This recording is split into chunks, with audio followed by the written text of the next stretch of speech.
les amis, j'espère que vous allez tous très bien en ce début de semaine. Alors je réponds tout de suite à la question qui m'a été beaucoup posée dans les commentaires.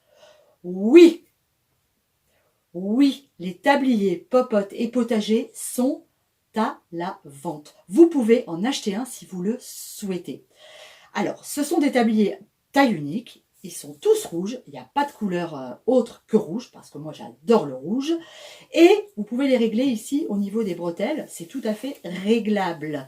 Donc, si comme moi vous avez une taille de guêpe, ça va très bien.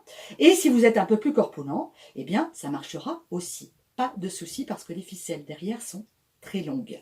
Voilà, donc pour acheter un tablier si vous le souhaitez, si vous voulez faire un cadeau, en plus les fêtes de Noël vont arriver à grands pas. Je sais, on n'est pas encore en automne, mais vous allez voir dans les magasins, ça va aller très vite, les installations de Noël. Après la rentrée, on va y avoir droit. Donc, c'est peut-être bien d'y penser aussi dès maintenant. Eh bien, vous m'envoyez un mail sur ma boîte mail professionnelle, sandrine.duport2@gmail.com. Je précise professionnel parce que je reçois régulièrement des messages sur cette boîte mail qui sont des messages personnels et auxquels je ne réponds jamais. Ne vous en vexez pas, c'est volontaire. Si vous souhaitez me parler, vous avez Instagram, vous avez Facebook et vous avez les vidéos sur lesquelles vous pouvez laisser des commentaires. J'essaye dans la mesure du possible de répondre à tout le monde. Et donc je répondrai à vos mails si vous souhaitez commander un tablier personnellement en vous expliquant la démarche à suivre. Voilà, c'est simple. Bon, en attendant, aujourd'hui, c'est lundi. Et le lundi sur Popote et Potager, vous le savez, c'est veggie. Aujourd'hui, on va cuisiner des tomates. Ce sont vraiment les dernières maintenant. On arrive à la fin. Et on va se faire quelque chose qu'on a l'habitude de manger en dessert. Une tarte que vous savez, certaines sœurs ont renversée. Voilà, ça c'est Pendu qui vient de se casser la margoulette. Donc, on va se faire une tatin avec des tomates. Et vous allez voir, c'est juste délicieux. J'ai rien d'autre à dire. Allez, on y va? C'est parti pour les ingrédients. Pour cette recette, très peu d'ingrédients. Bon, voilà, nous avons Thierry derrière qui vient faire le clown. Décidément, aujourd'hui, entre les chats et Thierry, je ne vais pas m'en sortir. Il est très content de lui. Bon, je recommence. Donc, pour ma recette, il me faut très peu d'ingrédients.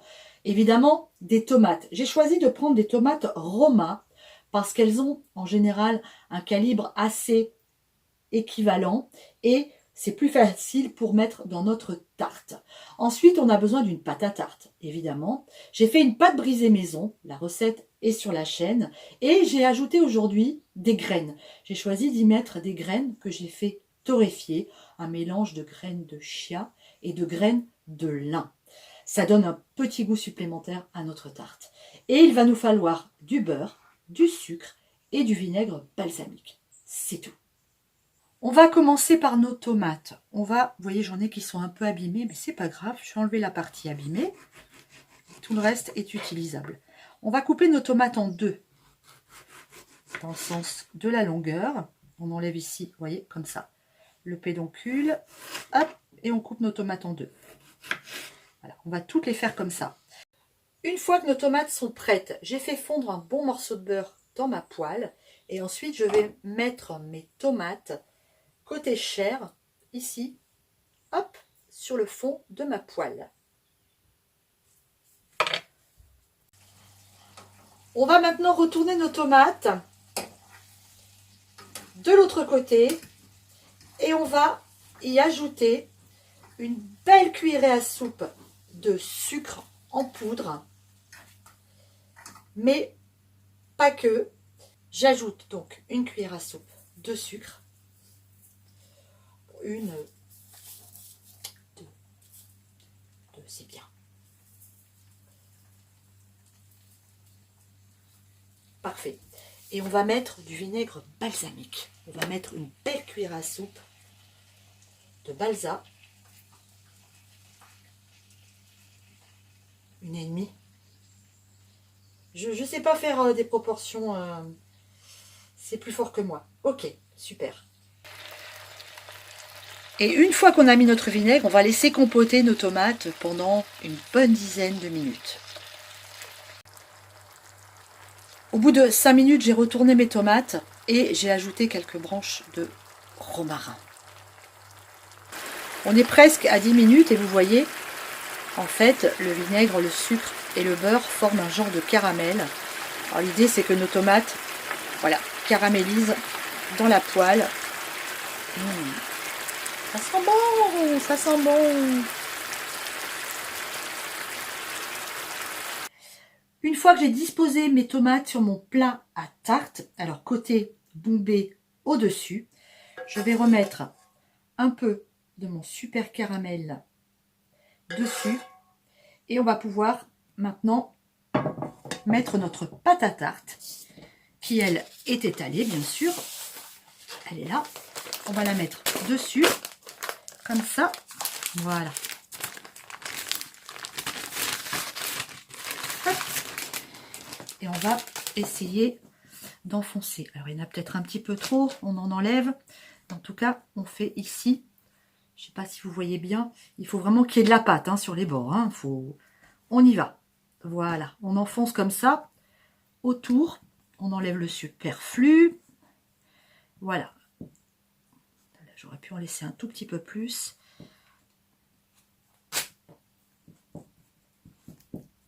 Voilà. Et on fait comme ça.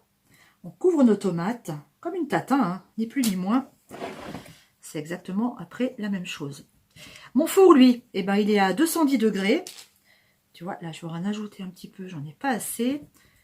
Il est à 210 degrés et on va enfourner notre tarte pour, moi je dirais 35 minutes. On verra dans 35 minutes comment ça se comporte. Au four. Ça y est, notre tarte est cuite. Regardez-moi ça. On va la laisser refroidir avant de la démouler. Et vous voyez, le caramel a un peu débordé, normal. Alors faites bien attention, méfiez-vous. Et ce que je vous conseille, c'est de mettre un lèche-frite sous votre tarte. Comme ça tombe dans le lèche-frite et ça ne salit pas le four. Allez, on laisse refroidir un petit peu et puis après, évidemment, on déguste. Allez, opération démoulage. Alors ma pâte est très friable. Je l'ai vu en l'étalant. Je pense que j'ai laissé mon beurre trop ramollir. Et du coup, on est presque à la limite d'une pâte un petit peu sablée. Mais bon, ça va le faire. Alors, comment on fait? On va mettre un plat sur le moule. J'ai écarté d'abord un petit peu les bords de ma pâte.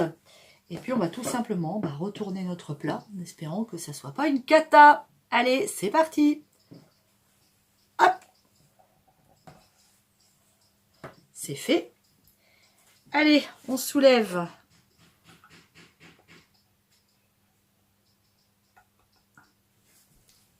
Hop là, ça se démoule. Ça n'a pas l'air mal du tout. Waouh! Waouh, waouh, waouh, waouh, waouh! Les amis, ça pète la classe. Hein, je vous dis que ça. Allez, on y va. C'est parti. Alors évidemment, on va faire un petit peu de rafistolage, je pense. Au niveau des tomates. Allez, hop, on enlève ça. Superbe. Ok, génial. Ça va être bon, ça. J'ai une tomate qui est partie en voyage. On va la remettre ici. Génial. Oh, elle est magnifique. Splendide. Trop fière. Allez, je vous montre ça. Superbe. Elle s'est très bien démoulée. Elle est parfaite. Ça sent bon. Hein. Regardez-moi ça. Elle est magnifique. Elle s'est très bien coupée. Regardez-moi cette jolie part de tarte. Comme c'est appétissant. Ça sent vraiment très, très, très bon. Allez, trêve de jasage. Dégustons. Non, la pâte est bien.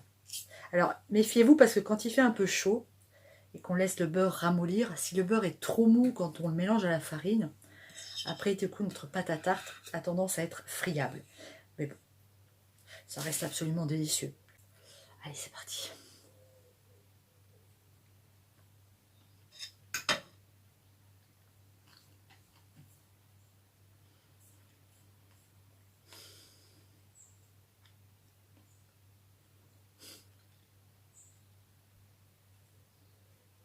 Je sais même pas quoi dire. Vous dire que c'est bon. Je pense que vous l'avez compris. C'est délicieux. Ah, c'est tellement bon. La tomate se prête tellement à des accompagnements sucrés. C'est vraiment un fruit magnifique. On en mange beaucoup l'été. On l'attend longtemps la tomate. Hein. Moi, j'en mange pas de l'hiver tant que c'est pas la saison. Je n'achète aucune tomate tant que c'est pas la saison de la tomate. Et quand je la retrouve, quel bonheur. Mais ça c'est juste délicieux. Refaites cette tatin de tomates tant que c'est la saison des tomates. Ne vous en privez pas, c'est un vrai bonheur. Bon, on va se quitter là-dessus. N'oubliez pas, si vous avez envie d'un tablier popote et potager, envoyez-moi un mail. Je vous réponds vite, vite, vite, c'est promis. Je vous fais des gros bisous. Je vous dis à mercredi. À mercredi, on va se régaler ici. J'ai prévu une recette, je vous raconte même pas. Un truc de fou. Bisous les amis. Ciao.